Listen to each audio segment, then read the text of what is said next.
Bonjour à tous et bienvenue à cette dernière sortie de la semaine de la revue quotidienne de la presse camerounaise. Commençons notre périple ce matin avec le journal à caractère satirique. Le Popolé qui à sa grande une parle d'électricité et nous fait savoir qu'Artis menace l'état de coupure générale. Et puis en haut de une affaire Martinez Zogo, Amougou Belinga renvoyé à Kodengui. Le bi-hebdomadaire L'étudiant en kiosque ce matin s'intéresse à la saison pluvieuse à Yaoundé et nous renseigne que Bonas, l'école des postes, sont dans l'eau.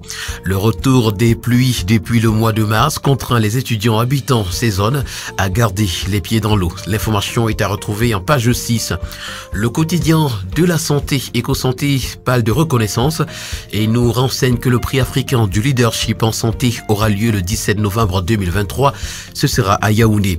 Prévention du paludisme en petite une, bientôt un nouveau vaccin au Cameroun. Il sera implémenté dans 10 districts de santé au Cameroun, puis élargi au début de l'année 2024 dans d'autres formations sanitaires du pays.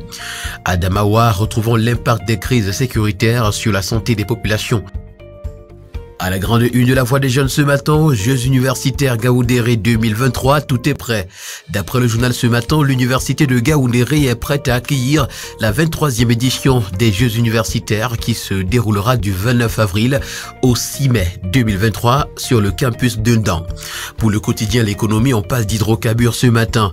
974 milliards de francs CFA de recettes pétrolières recouvrées par le Cameroun en 2022. C'est un chiffre en hausse par rapport à l'année 2021. Les raisons sont évoquées ce matin à la page 3. Évaluation en petite une, l'Afrique subsaharienne fait face à une pénurie de financement. Infrastructure, la Banque islamique de développement va financer la construction de 2 centres régionaux de transfusion sanguine. Toutes ces informations ainsi que bien d'autres sont à retrouver ce matin dans les colonnes du quotidien L'économie. Pour le tri-hebdomadaire L'œil du Sahel, à la grande une, Cameroun, la fête du travail, comme elle va, c'est à retrouver des pages 6 à 9. Le quotidien bleu d'Amanmana parle également du 1er mai et nous présente une vie de travailleur pauvre. Comment 1 ou 2 emplois cumulés ne sortent pas de la précarité des salariés. Les portraits sont évoqués ce matin des pages 2 à 3.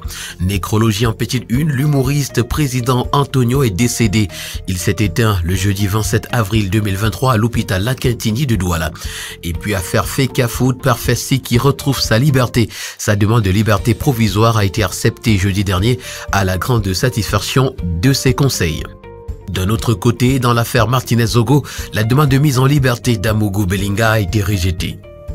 Le quotidien Essingan qui parle de téléphonie mobile en examen titre La rengaine.